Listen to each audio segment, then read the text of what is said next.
Even JP Morgan analysts wrote in a note to clients last week, quote, "We struggle to think of anything analogous in the history of the automotive industry in which a brand has lost so much value so quickly." That is brutal. It has been a brutal week for Elon Musk, and I want to paint a picture for you all. I don't want to get your hopes up, but I'm hoping this picture shows the dying throes of our favorite tech billionaire as the Tesla stock rapidly falls, as his Cybertrucks are being recalled en masse, as pressure mounts over his DOGE department as he fails to show any substantial cuts after playing around with taxpayers' dollars and taxpayer information for the past 2 months, and as even Tesla investors, top Tesla investors came out and asked for Elon Musk to step down because he's kind of directly hurting the Tesla stock. You can directly connect his antics to not only the fall of the Tesla stock, but even a few months ago,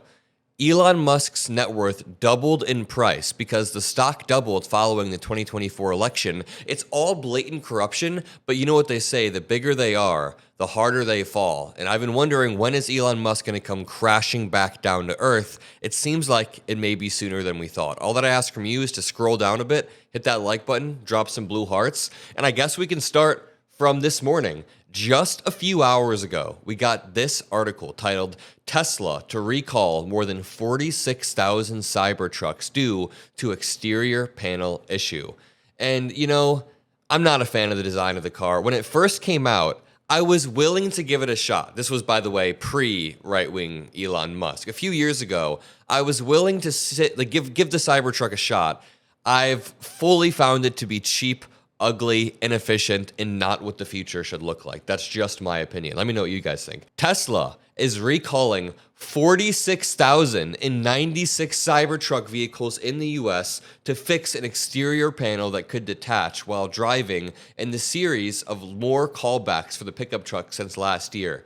Keep in mind, this is the vast majority of pickup trucks or Tesla Cybertrucks in the USA. They are all being recalled. And let's check out what the Tesla stock looks like today. If I just Google it, the Tesla stock price seems like it's down a little bit. Over the past week, it's down 5%. It's down 34% over the past month. Brutal, and I'm guessing it's going to drop more because you'll see as we continue the video. A detached panel can become a road hazard, increasing the risk of a crash, according to the U.S. National Highway Traffic Safety Admin.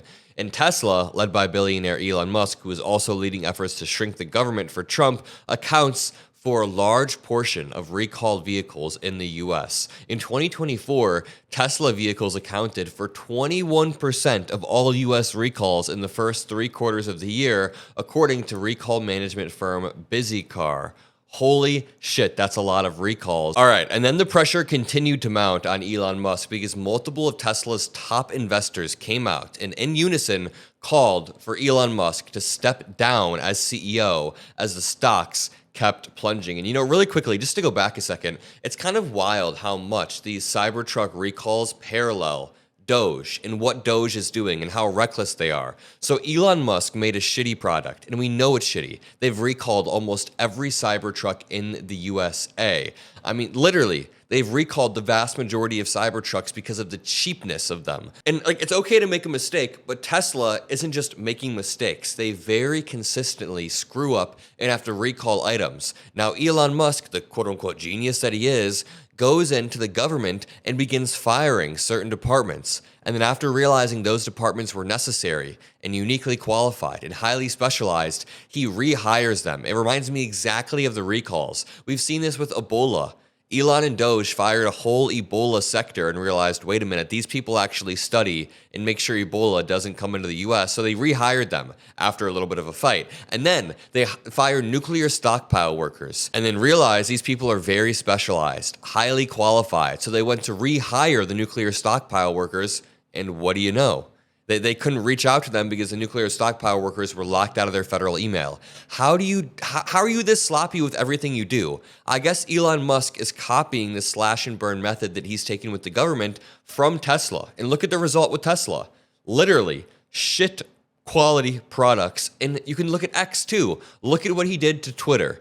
He changed it, rebranded it to X, and now the quality is terrible. But let's continue going in to the downfall of Elon Musk. I mean, it hasn't quite happened yet, but read this.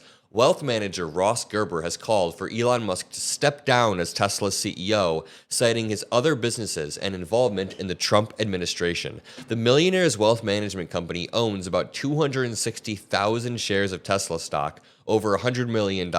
Now, to make matters even worse, another major Tesla investor, Christopher Tsai, a major investor in Tesla, has issued a warning to Elon Musk about how his involvement in politics is affecting the company's bottom line. His remarks came in an interview with the Guardian newspaper, in which he said he hoped Musk's involvement with the Trump admin would be short-lived so he can invest more hours in Tesla. I mean, do you even want Elon Musk to invest more hours? It seems like the more hours Elon Musk invests in anything, the worse quality the product is. We see that with the platform X. We see that with the government. We see that with Cybertrucks. We see that with many products. The only company right now Elon Musk has that's semi-successful seems to be SpaceX. That seems to be a solid company, but that's because he seems to be pretty hands-off when it comes to that. But what about this? The Tesla stock then continued to plummet after our own Commerce Secretary recommended buying the stock. And by the way, this is like a coordinated plug from everybody within our government to hawk Teslas, which I find very scary. Do you remember this from just a week ago? Trump came out and on the White House front lawn, he starts hawking Teslas. And then Ted Cruz posts the next day, "Hey, this is just about the coolest thing I've ever seen." That's literally what the caption is. "This may be the coolest thing I've ever seen. Ted Cruz, you may need to see more cool things if this is the coolest thing you've ever seen, just as Tesla." But going back to this article, Elon Musk's Tesla shares fall early Thursday after Commerce Secretary Howard Lutnick used his TV appearance, leveraged his position within our government to urge Americans to buy stock in Elon Musk's car company. The corruption is just brazen at this point, and we need to be hammering it home. Sometimes in the comments, people say that I'm biting on the Elon Musk distraction, but I actually disagree. I think that Elon Musk and Trump try to distract from what I'm reading right now. The fact that people are urging Americans, the dumbest of the dumbest, sorry to the MAGA Americans, but if you're a MAGA American who's gullible enough to buy Tesla just because Howard Lutnick tells you, then yes. They're trying to manipulate these people into boosting Elon Musk's stock so that Elon Musk's net worth can then be leveraged to help Donald Trump consolidate power even further by primarying people in Congress who don't go along with his agenda, by funding certain campaigns of MAGA candidates. Elon Musk's wealth equals power to Donald Trump. So, I mean, they're trying to get his wealth back up by any means, no matter how desperate the means are. And I mean desperate. But going back to this article, cabinet secretaries don't typically recommend individual stocks, much less those linked to the president's closest advisor. Okay, thank you, Axios. Usually I like Axios, but the way they're trying to sort of downplay this, they're like, cabinet secretaries don't typically recommend individual stocks. Yeah, cabinet secretaries aren't typically corrupt pieces of shit who are in line with the billionaire oligarchs of the country. I mean, yeah, don't use the word typically when we're clearly in uncharted territory. His recommendation was potentially overshadowed, though, by one of Tesla's most fervent defenders on Wall Street calling the company's situation a crisis. Hey, look, that goes back to the article that I was just reading. Quote, "It's a crisis," says the top Tesla investor. Let me continue this article, actually. This investor has recently sold off a large amount of his shares, but it still makes up a significant part of his company's portfolio, and his portfolio is estimated to be $2.3 billion. Gerber said Tesla has been, quote, neglected for too long, and that Musk's behavior has absolutely led the company to crisis. He's essentially saying, yes, the company is in crisis. So Howard Lutnick comes on TV to try to fix that crisis, and the stock plummets even further. Remember, Tesla falls even further after Commerce Secretary recommends buying the stock.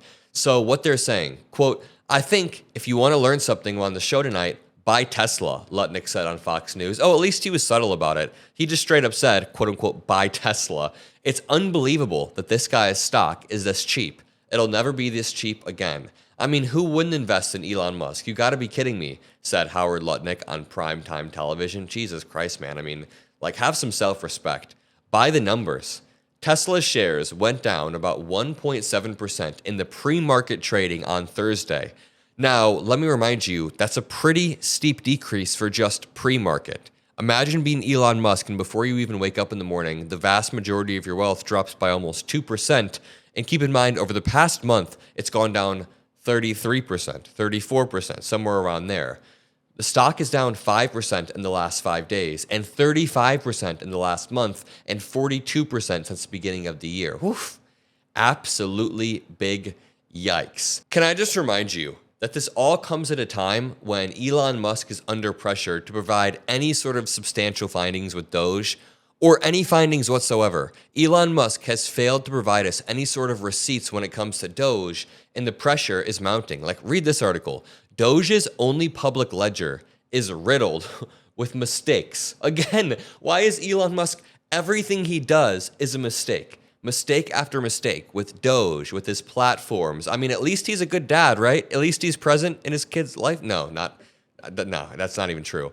The figures from Elon Musk's team of outsiders represent billions in government cuts, but they are also full of accounting errors, outdated data, and other miscalculations. And you know, this quote-unquote wall of receipts that Elon Musk and his DOGE teams published were full of errors. There was an $8 billion contract that actually turned out to be $8 million. Like, about $10 billion worth of contracts had already been completed, had already been fulfilled and paid out from the government. So their $55 billion maybe amounted to a few billion, but also, just to wrap this up, this is the craziest part right here, and this is what we need more of. Elon Musk being under pressure from Tesla's biggest investors. I already gave you a few examples, but this article breaks it all down. Musk, the founder of Tesla, has taken a visible role in DOGE, and Musk's involvement in politics is directly hurting his businesses. We've seen Ross Gerber, we've seen Psy, we've seen multiple people, even JP Morgan analysts wrote in a note to clients last week, quote, "We struggle to think of anything analogous in the history of the automotive industry in which a brand has lost so much value so quickly." That is brutal. That is brutal, and I'll end it there. Drop a like, subscribe. I'll see you all in the next video. Peace out.